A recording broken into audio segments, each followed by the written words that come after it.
Mae'n bosib defnyddio'r techneg o gwblhau'r sgwâr i ddatrys unrhyw hafaliad cwadratig, fel, enghraifft, x di sgwario adio 8x tynnu 6 yn hafal i 0. Nawr y techneg ydy hyn, da ni'n cychwyn drwy edrych ar y term yma hefo'r x, fan hyn yr 8x, ac yn benodol edrych ar y rhif 8, sef cyfernod yr x. Da ni'n hanneru'r 8 i gychwyn i gael 4, a da ni'n sgwennu mewn cronfachau x adio 4 i gyd i sgwario. Yna, da ni'n edrych ar y rhif yma 4 a sgwario hwn, mae 4 di sgwario'n 16, a felly fan hyn, da ni'n tynnu ffwrdd 16, a wedyn, mynd yn ôl at y hafaliad greiddiol, mae gen i rhif -6 fan hyn, mae fi ail sgwennu hwn, -6, a gorffen y hafaliad mewn hafal i 0.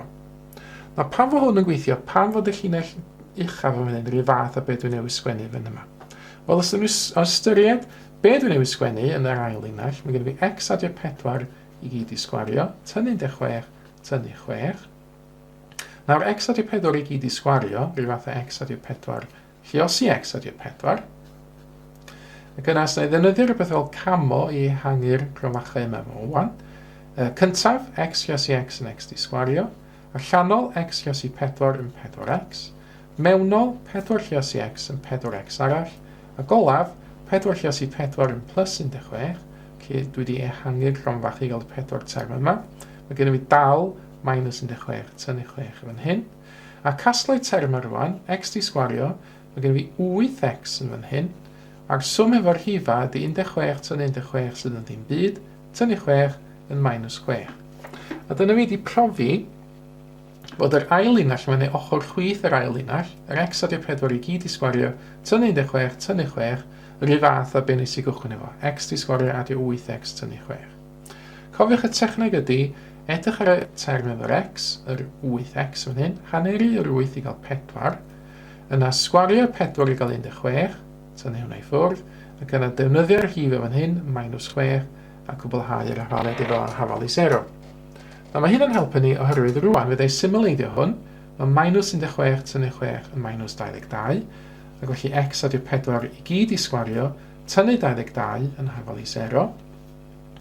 Rwan dwi am adio 22 bob ochr, neu os hoffwch chi neidio'r -22 mae'r ochr chwith, i fod yn plus 22 yr ochr dde, felly x adio 4 i gyd i sgwario yn hafal i 22. Yn fan hyn rwan mae gen i fi rhywbeth i sgwario, byddai gael gwared o hwnna drwy gymryd ail isradd o bob ochr.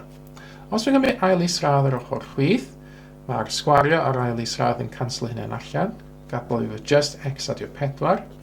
Ar ochr dde, os dwi'n gymryd ail isradd, mae gen i fi ail isradd 22, ond mae rhaid fi gymryd gofal fan hyn rwan, rhaid fi sgwennu plus neu minus ail isradd 22.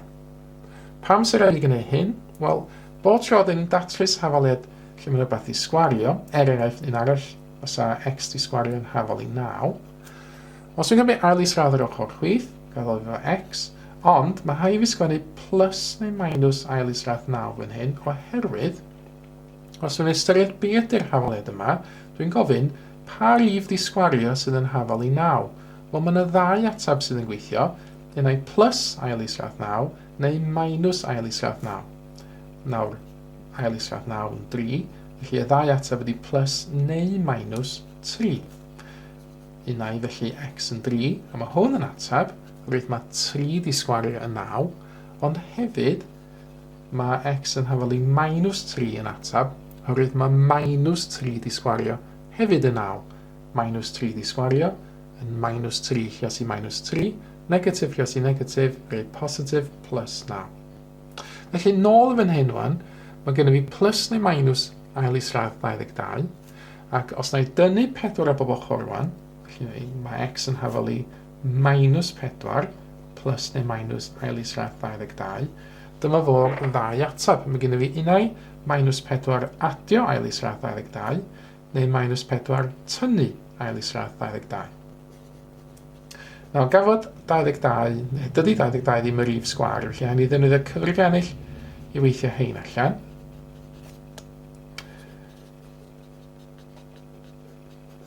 A mae reid yr atebion i ddau ledegol, so estyn y cyfrifiannull allan yn hyn. Unai x yn minus 4 adio ail isradd 22, sydd yn ei ddau ledegol, dim 0.69. Neu os ydy defnyddio'r minus yn fan hyn, x yn minus 4 tynnu ail isradd 22, yr ail atab ydy I ddailedegol eto, minus 8.69.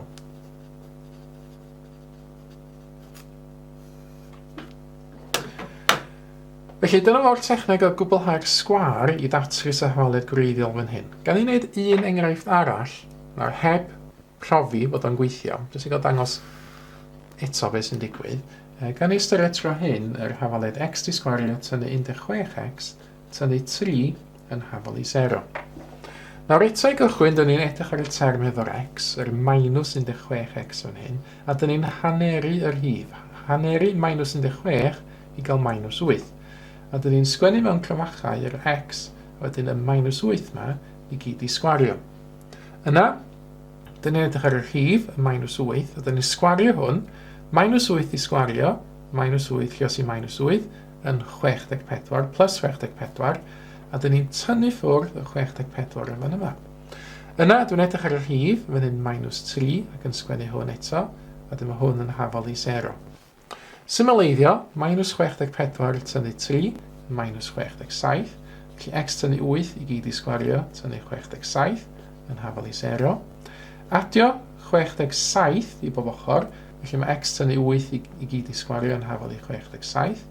Cymryd ail isradd o bob ochr, felly x tynnu 8 yn hafal I, a cofio'r plus neu minus, ail isradd 67.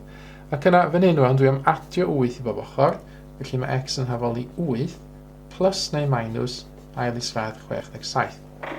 Y dau atab felly, unai mae x yn hafal I 8 adio'r ail isradd 67, neu mae x yn hafal I 8 tynnu'r ail isradd 67. Nawr I ddailedegol eto, dydy 67 ddim yn rhif sgwâr, defnyddio'r cyfrifiannau, felly unai 8 adio ail isradd 67, sydd yn 16.19 I ddailedegol. Neu, os fi'n defnyddio'r 8 tynnu'r ail isradd 67, mae'r atab yn hyn yn minus dim pwynt 19 I ddailedegol. Nawr, cyfle ydych chi wan drio ychydig o ymarferion ar y testyn yma, ceisiwch ddefnyddio cwblhau'r sgwâr I ddatrys y hafaliadau ydych chi weld ar y sgrin.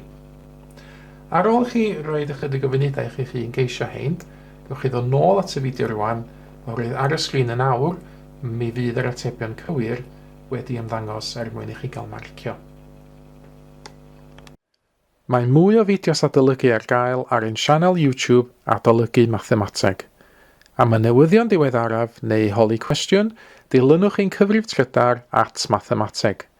Neu ewch i'n gwefan www.mathemateg.com am fwy o adnoddau adolygu.